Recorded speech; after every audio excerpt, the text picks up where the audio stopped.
Good morning, everybody. Welcome. How appropriate is it that we are kicking off day 2 of the Classic with a morning seminar focusing on how coffee blends with cuisine? I don't know about you,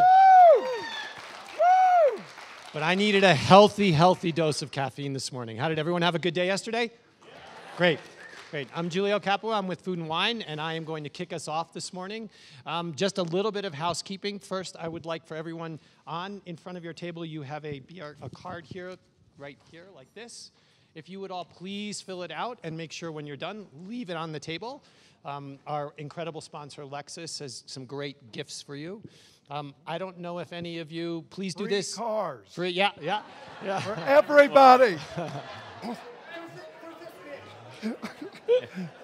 Yeah. We also, Lexus is also providing test drives of a number of great vehicles. We would love to encourage you all to get out there and drive the cars, preferably before you do any seminars that involve alcohol, please.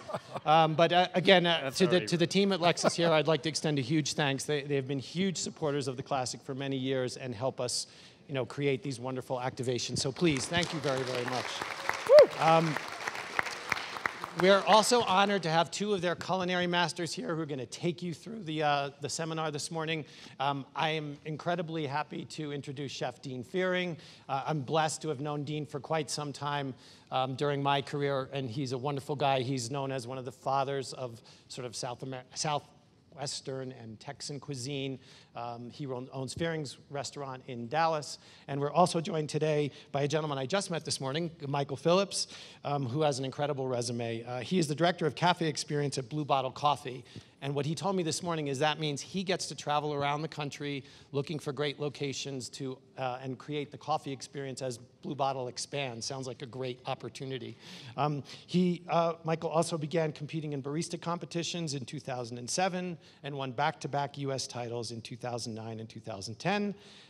He went on to found Handsome Coffee Roasters in Los Angeles, which was purchased by Blue Bottle recently. So I'm going to turn it over to these wonderful gentlemen. Again, thank you very much. Thank you for being here, guys. Thank you, Julia. And have a great day, everyone. Thank you.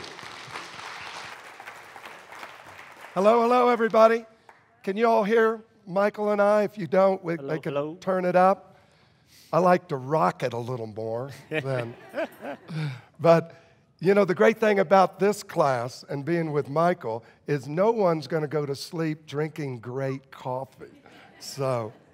Absolutely, and we include a little bit extra in there to make it even more fun. Yeah, and please partake. Michael, you want to tell them what we have? Yeah, absolutely. In front? I also want to thank Lexus for giving me a chance to work with a legend such as Chef Dean Fearing. It's an amazing opportunity, Food and Wine.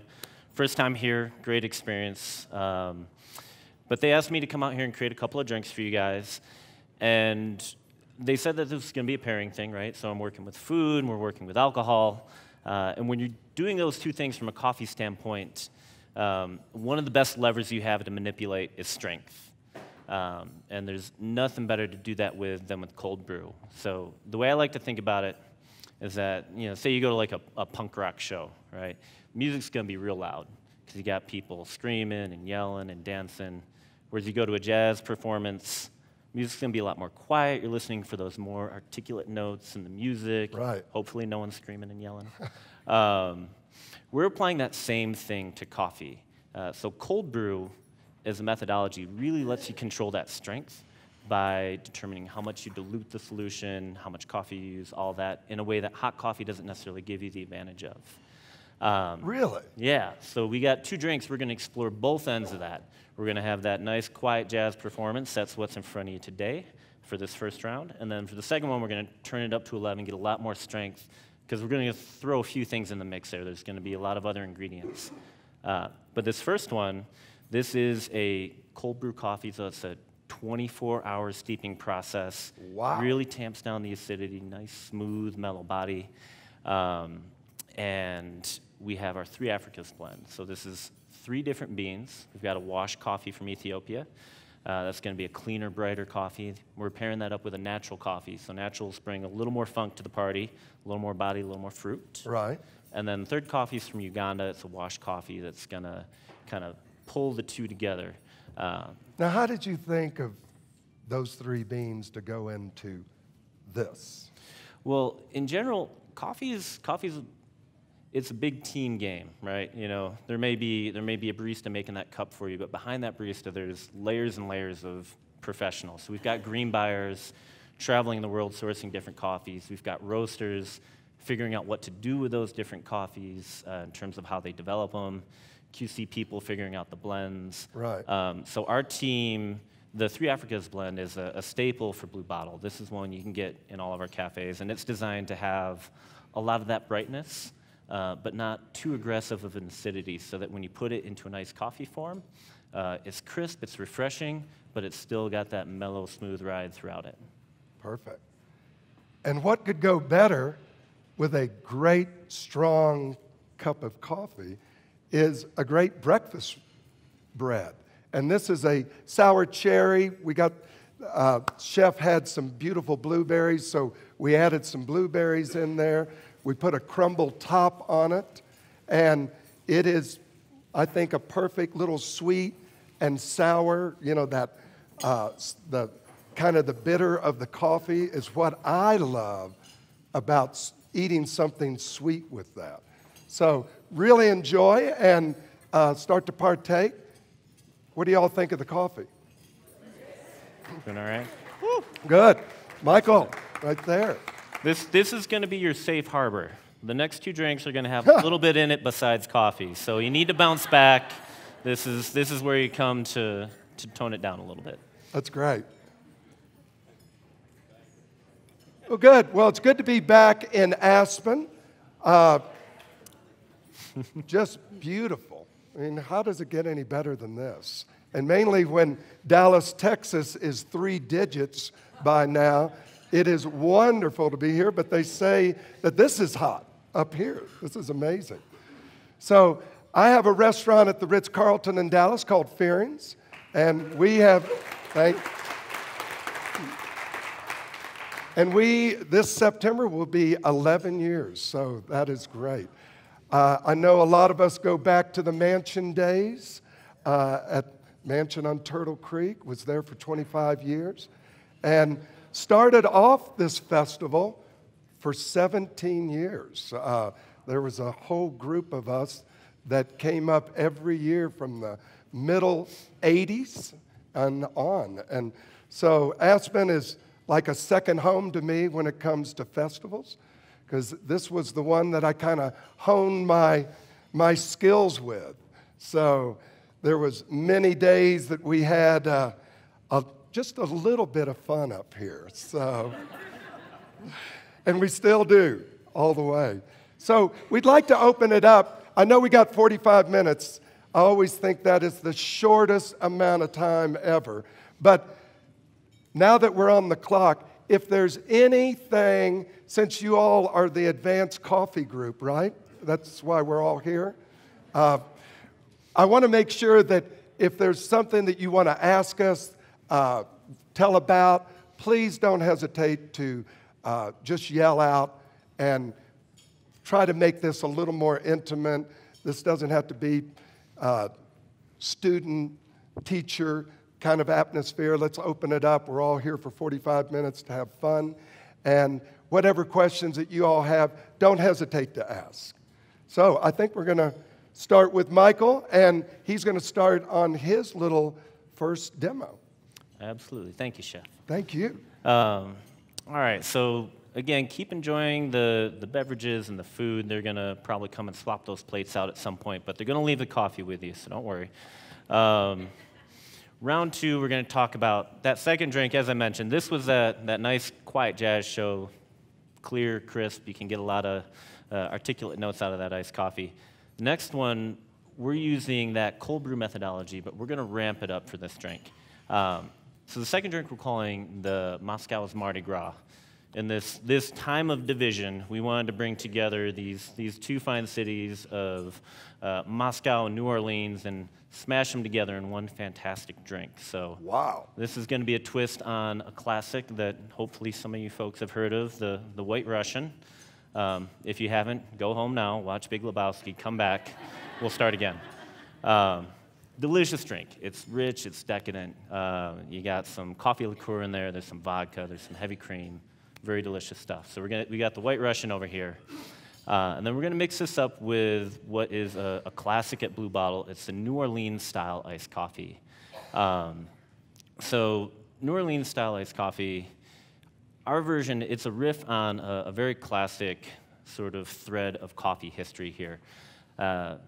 Who's been to New Orleans? We got a show of hands? Woo! Can you lift? Oh my gosh, you guys know. I'm going to give you a brief rundown, but it's probably old news for you. So New Orleans, of course, founded by the French way back in the day, has that rich heritage. You go all the way back into France, Napoleonic era, thrifty people, they had a blockade happening around 1808 where they couldn't get the coffee in that they'd become so addicted to. Your coffee addiction's nothing new. It's been going back for centuries. That blockade caused them to have to figure out how to ration things out. So they looked to something called chicory, lovely blue-flowered plant that has this delicious root down below where if you roast it up, grind it up, it has a similar flavor profile to coffee. It's going to be a little earthier, but It's got that bitterness to it. I think you're going to play around with that a little bit in the recipe, but we'll talk in that in a second. But so they took this chicory, roasted it, ground it up, and they cut it with coffee as a way to extend their rations, just sort of stretch it out. Would they mix it in with what coffee bean they had? Absolutely. You take that coffee bean that's roasted up, grind it up, and then you got some chicory, again, roasted, ground. You mix them together. It doesn't have the caffeine hit, but it does have that similar flavor, so it's going to be a little more continuous. It's going to get a little more earth to it, a little more roundness. But this carried through into New Orleans when they had that Civil War, Unions blockading the port. Sure. They looked to that thriftiness of putting chicory in there, stretched out the coffee, became a huge part of French coffee culture. You go down there now, they serve it with café au laits, beignets, it's delicious. I'm sure you've all had it. It's great. Yes. So being West Coasters, we take everything, we make it iced. So the New Orleans coffee is an iced version of that, where we use that same cold brew, right? Ground coffee, coarsely steeped 24 hours, but we throw a bunch of chicory in there with it to get that specific flavor profile. Wow. Add a little sweetener, dairy of choice. That's New Orleans style iced coffee. So we're marrying those two drinks together today. I'm going to walk you through a quick demo on how we do the cold brew. So cold brew, again, I recommend this to everybody if you want to make coffee at home. It's dead simple. You just have coarsely ground coffee, a little bit of water. You pair the two of them together, let them sit for 24 hours, and you got to separate them. You can literally do it in a bucket. It just gets messy. So we have our own version of how to ease that up. We've got these perfectly ground packets that have the right grind setting for it, just the right amount. We're doing about 55 grams of coffee in here. And then if you're just doing cold brew, you'd add this to that and let it steep, and that's your jam. And that's it? That's it. 24 hours, and then you pull the coffee out, and it's good to go. And it's never been heated? Never been heated. Room temperature. Wow. It's called cold brew, but you can just leave it on your counter. After you're finished, you want to put it in the fridge to let it, to keep it fresh. But we're adding a little bit of chicory here because we're going to do that New Orleans style base. I'm going to put this little guy on here. And then, woo. What a cool apparatus. There we go. So that is make sure I cap it well. So this would take roughly 24 hours sitting on your counter. At the end, you just pop that out, pull it. You can take that bottom part out, put the lid back on, good to go. Oh, what's the myth, Michael, that you always had to have hot water to steep coffee? It's like cooking. You got temperature and time, you know? So we got a much lower temperature, much longer time. Coffee's going to extract, caffeine's going to extract first, so temperature is not as important for that, but they'll get very different flavor profiles. Like a hot brew is going to be much brighter, much snappier. A cold brew process, you're going to see a different face of the same coffee if you're to do it both ways. Unbelievable. So, great question. Good question. Caffeine, everybody asks this question. Does this bean have more? Does that bean have more? In general, different beans will have similar amounts. The thing that determines how much caffeine ends up in your cup is how much coffee you actually use to make it. So if you use a pound of coffee to make a gallon of cold brew, and then next to it you use a half pound of coffee, that's going to have half as much caffeine. That's your direct correlation. And that's why cold brew gets the reputation for being such a go-getter, because it's easy to have a higher strength with that. For brewed coffee, we measure things in something called TDS, total dissolved solids. They use that in spirits and wine and some of the more sciencey ends of things. Coffee is around a 1.5% strength. Cold brew can get up to 3 to 4 to 5%. Wow. Espresso is around 20. But the thing that's nice about cold brew is you can dilute it down to whatever strength you want. So that cup in front of you, that's about a 1.5% TDS, because we wanted that nice low strength so you could get all the notes. The concentrate, through TV show Cooking Magic, we've got a 24-hour steep version here that has the NOLA that we prepared yesterday, also a little bit of sweetener in there. Yes, miss? So in the cup that you just put it in, how much is that? Is that all the coffee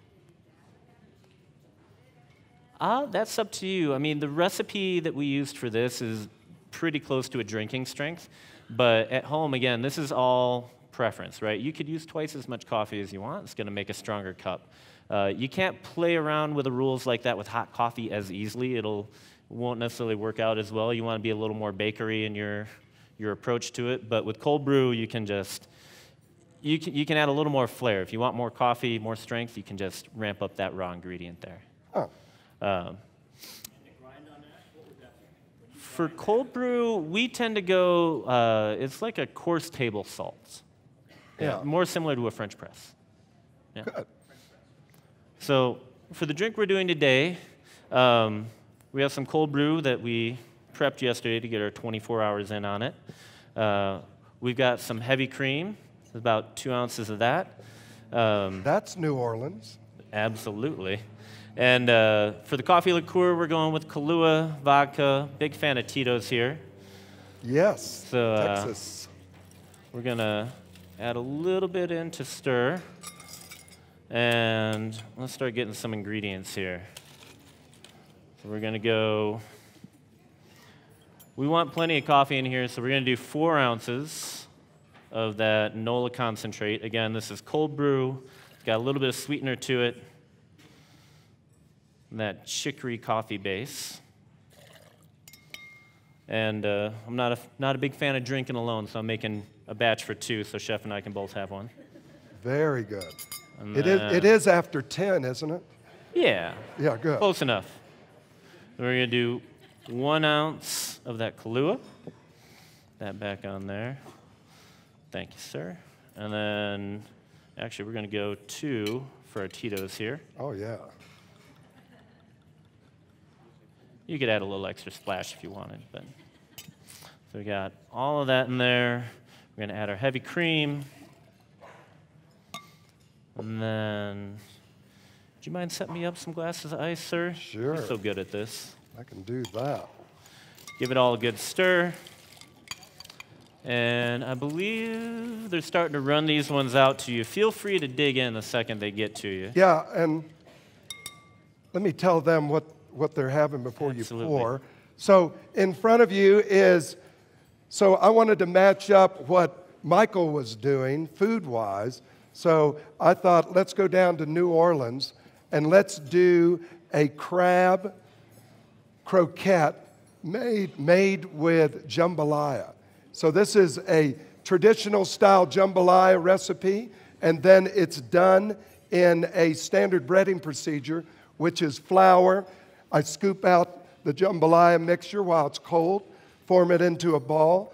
It goes into a flour, just regular AP flour, then egg wash, and then a panko pecan crust. Oof. So, and then underneath is a jalapeno remoulade to give it a little punch, a little spice to go along with this great coffee drink.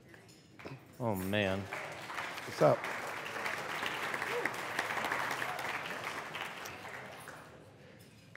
And I don't think anybody in Aspen right now is having this little combo, right? I don't think so. And if you want to be extra traditional on this and carry a little bit more of that White Russian through, get fancier with it, you can keep the coffee, the Kahlua, and the Tito's for that first round. Get you a little straw in there, sir. Perfect. And then you can float the cream on top to get that nice layered effect. Makes it extra splashy. Cheers, sir. Wow. Is that good or what? Whew. Wow. Yeah. Yes.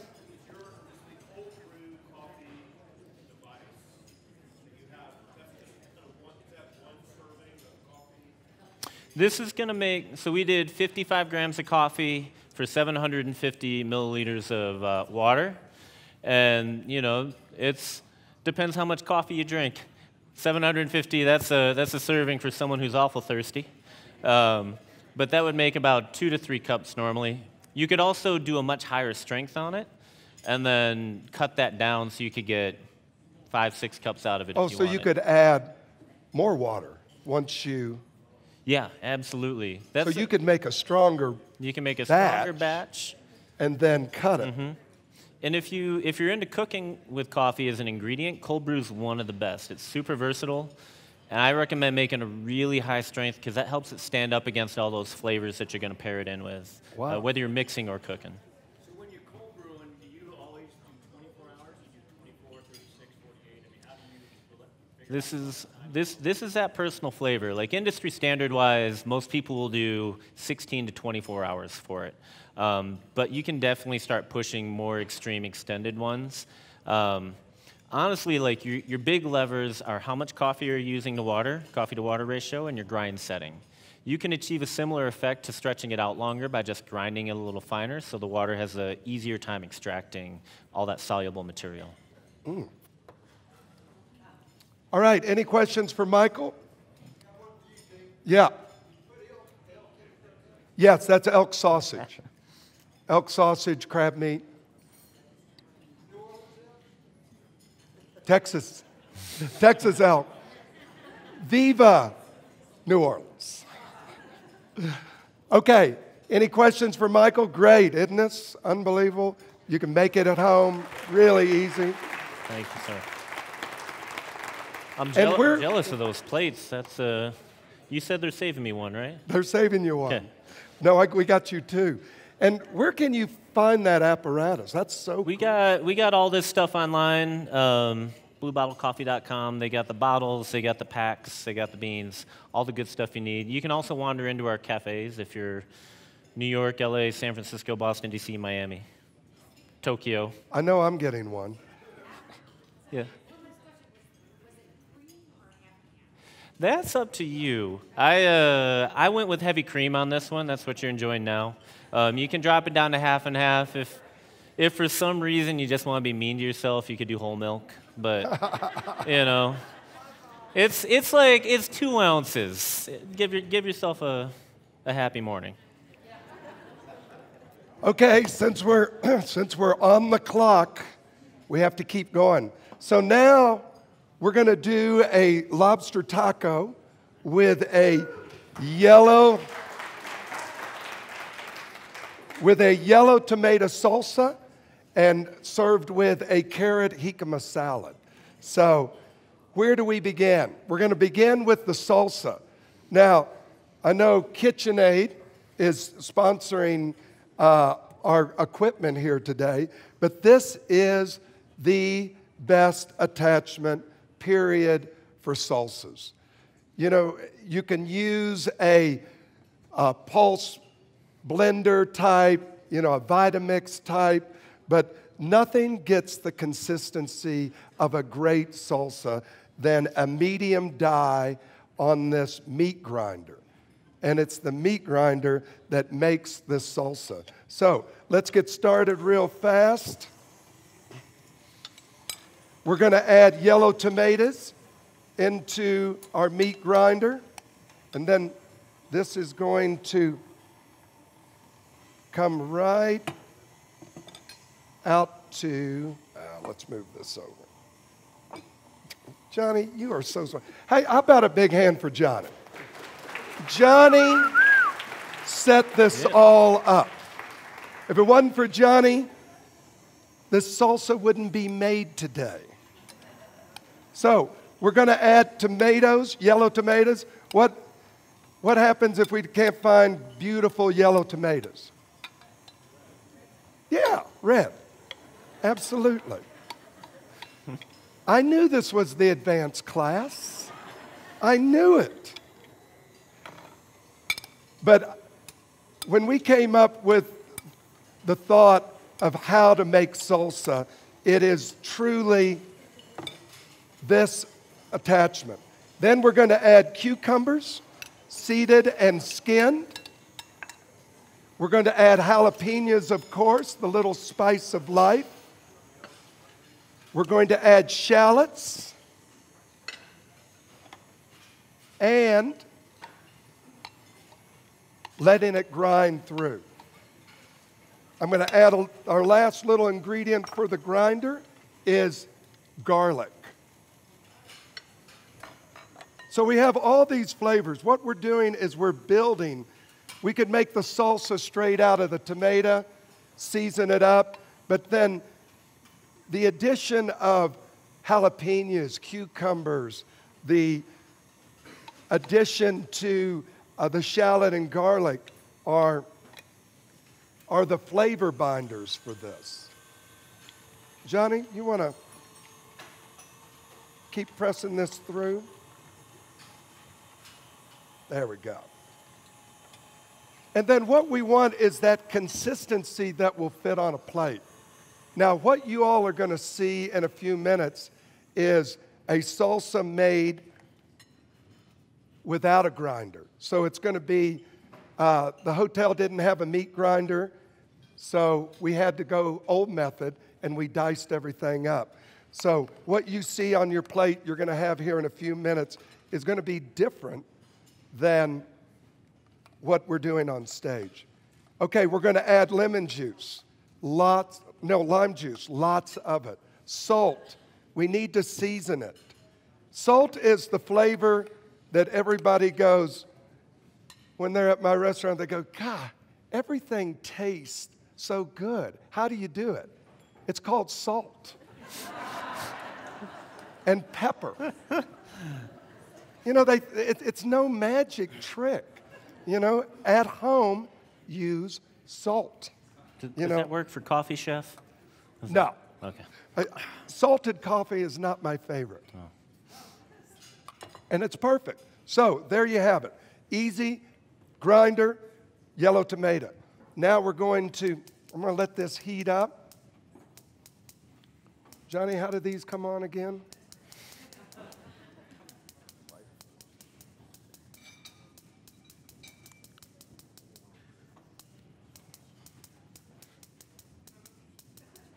Oh, you're going to turn it back on.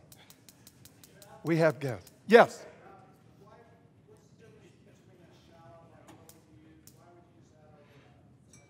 A shallot versus an onion. Onion is going to be a little stronger. Shallot is a little milder. And I like using shallots in with a salsa because then if you're going to keep it a little while, the onion will grow stronger. Onion be great if you're going to grind it and use it. Not bad, but if you're going to let it sit, then that onion flavor will build and become very overbearing to it, where the shallot won't do that. Good question, though. That's great. Okay, so we got flame on. Okay. So let's put our salad together here first. I have julienne jicama, and this is, everybody knows what a jicama is, that big bulb. I peel it, slice it, and then we're going to julienne it. And then I'm going to add julienne carrot, and then I'm going to make a quick little vinaigrette. And it's going to be olive oil with lime juice. So there we have that vinegar and oil combination going. I'm going to add a little bit of pure maple syrup. This is the trick to great salsas, to great salads, is adding a touch of natural sugar. If the tomato, Michael, is not ripe enough, I would add a little bit of maple syrup, not sugar, not fake maple syrup, but just a little bit of maple syrup to bring up the true natural sugar taste that would be absent from the yellow tomatoes. And same with a salad. I like adding a little bit of maple syrup, just that our tongues taste something that is a touch sweet. And so I added cumin and then just a little splash of vinegar, a little salt. Here we go again. Why does it taste so good? Just a little salt. Just a little bit. Just a little bit. And then into our salad, and we're going to quickly toss. Now, we want to do this at the very end. If we do this ahead of time, the acid will cook the vegetables, and they'll become very limp. So we want that crispness for this. And then let's build the taco. Now, I told Michael earlier, when you're in Texas, a real morning taco is with flat, black, strong coffee. Then you're a true Mexican. Because if you can eat a morning taco with a strong cup of coffee, that is the best taste ever. So save a little of your first coffee for the taco too. I think we got a business idea going here, Chef. Yeah, I think so. Okay, tortillas. You can use corn tortillas. You can use flour tortillas. I have a man in Dallas, Texas, by the name of Fernando, that makes my tortillas. Could I make my own tortillas? Sure. But he makes them better than I could make them. So you need to find the source. And they have to be pliable. They have to be good tasting. They have to have some salt to it. So we're going to what we call burn the tortilla, and that is what we're saying is just heating it up. Oh, where's our plate? Right here. Perfect. Okay, and then to put the taco mixture together. So I have fresh lobster. Now, what if you don't want to use lobster? You can't do this dish? No. Advanced class? No. No, you can use anything you want. Red tomatoes. Yes, you could use red tomatoes. You could use shrimp. You can use chicken. You can use duck. You can use vegetables. You can use grilled vegetables. Anything works in this taco because it's the method that works. It's not the lobster, even though this is a great taco with a lobster. So we're going to add the lobster to a hot pan. Now, this is expensive meat. We would never add a lobster to a cold pan and then heat it up because all we're going to do is boil it and then it becomes tough. We need a hot pan. We need to hear a sizzle.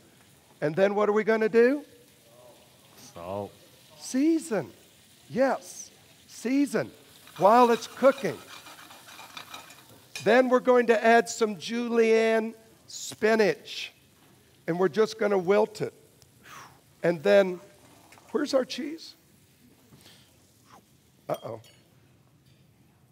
Oh, you know what? Running back and get some grated jalapeno jack cheese. That is from my setup. Okay, now we can talk for a few minutes while we get some jalapeno jack cheese. This is a good cheese. This is more cotija, isn't it? Yeah. So what we're looking for is a jack cheese that we can add. So we're going to take this off the heat because we don't want to cook it anymore. And then we would add a grated jalapeno jack cheese. And why? Because a jack cheese is a soft cheese. It's going to melt in the pan.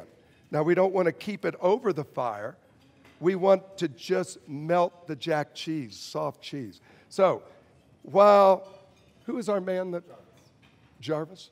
While Jarvis is getting the cheese, how about some questions? With so many salts out there, how do you, and such an important component, how do you decide which salt you'd like to use? Salt? Yeah, salt. Oh, the most expensive salt. If it's not, listen, no, if it's not $100 a pound, don't even go below that. Sea salt is my salt of choice. There's kosher salt chefs out there, too coarse grind for me. It gets too salty.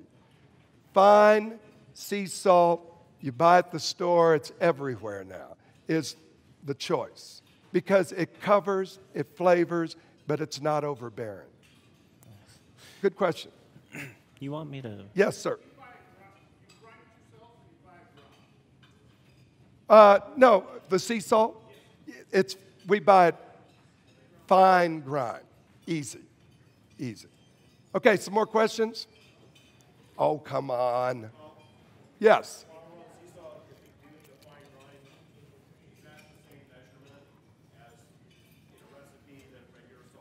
Yes. I think most recipes are based off of a fine grind salt instead of a coarse grind. Now, there's nothing wrong with a salt grinder. I love those. In fact, I got my fiancée, Wanda, right here, one for Mother's Day. I asked her, what did she want for Mother's Day? She said, I want a salt and pepper grinder that works. Boy, was I under pressure. Because they all don't work. Yeah, I went to Sur La Table, and I said, I want your most expensive. And boy, was it expensive. So, how's the taco? Because we're not even done up here. And we may not be done. Okay, so what I would do when Jarvis hopefully gets back soon. Do you want me to talk him through the drink real quick? Yeah, oh yeah. Yes. Excellent. Yes. All right, they're starting to get it down in front of you. Last drink here doesn't look like coffee. I swear it's coffee. This may actually be more coffee style of a drink than you've ever had in your life. So coffee, in case you don't know it, coffee is a fruit. It's cherry, grows on a tree, seasonal produce like anything else. It's the two little seeds inside of that cherry that we pull out, that we roast up, that is the coffee we all know and love. Now, who here has heard of something called Cascara? Anybody? We got one? We got anyone else there? All right. I figured this would be a little left field. So when you got that coffee cherry, right? You want the seeds out of it. Processing is how you get the seeds out. If you take that cherry skin off and you separate that cherry skin, that's something we call Cascara. You dry it out. It's an ingredient that you can use on your own. A lot of people will use it to make a tea. You'll see that in some specialty coffee shops. For us at Blue Bottle, we use that Cascara to make a simple syrup. Cascara has kind of a tamarindy flavor. It's a little bit sour. And we mix that simple syrup with a little bit of lemon juice, pour it over a sparkling water, and that is our Cascara Fizz. Really crisp, really refreshing, great all-day summer drink. So if you go into one of our cafes, that's a Cascara Fizz. You can get it all day long. Since this is a slightly more adult setting, we have corrected that Cascara Fizz with a touch of bourbon. Woo! So the name for it is the Bourbon Bourbon. The reason we call it that is that Bourbon is a highly coveted variety of coffee tree. So a lot of the coffees that we select as a company are derived from Bourbon varietal coffee trees around the world. We use that cherry skin to make the base ingredient for this drink. Now, in tribute to Chef being a whiskey man himself, we went with bourbon. However, a lot of our coffee producers, they love this drink with a splash of Tito's instead. So you can mix it whichever way you want. That Cascara is going to give you that really nice tamarind aspect, crisp, juicy, refreshing. Feel free to squeeze that lime to get a little more zest if you want in there. Okay, so we're going to finish this off so you all know how to do it at home. So this is how quick it is to make the taco filling. Once again, we sauteed the lobster with the salt and then added the spinach and then added the cheese.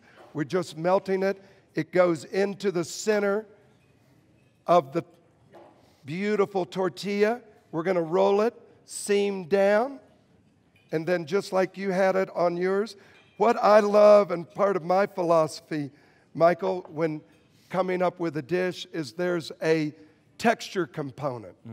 You know, just like the different levels of coffee, I want that same component going on a dish so that we have savory, we have sweet, we have texture. And the jicama supplies that beautiful texture that adds that crunch. It's what we love about Doritos, right? Why do we eat Doritos? Yeah. Ask us that question every time. Right. No, we love to hear the crunch in our ears. That's why we can't stop eating them. So here we have what you all have, just a little different variation of the salsa, and easy to do at home. So have fun with it. I'm just going to point out, I made 2 drinks for us to share. Chef only made himself 1 taco. Oh, no, for you. For you, my good friend. Could we get a fork up here, please? Can we get a fork up here, please? Good. Well, listen, we've had a great time. I think we're right on cue here. That's the fastest class ever. I know everybody has to run, but if there's any questions, we'd love to answer them. Anybody that wants to stay behind and we can chat. No. Oh, good question. The answer is no. In general, it's just not. Coffee doesn't store very well. For the longest time, like if you go into a Blue Bottle, we won't sell coffee over 4 days off roast, just because we know it's only going to last so long.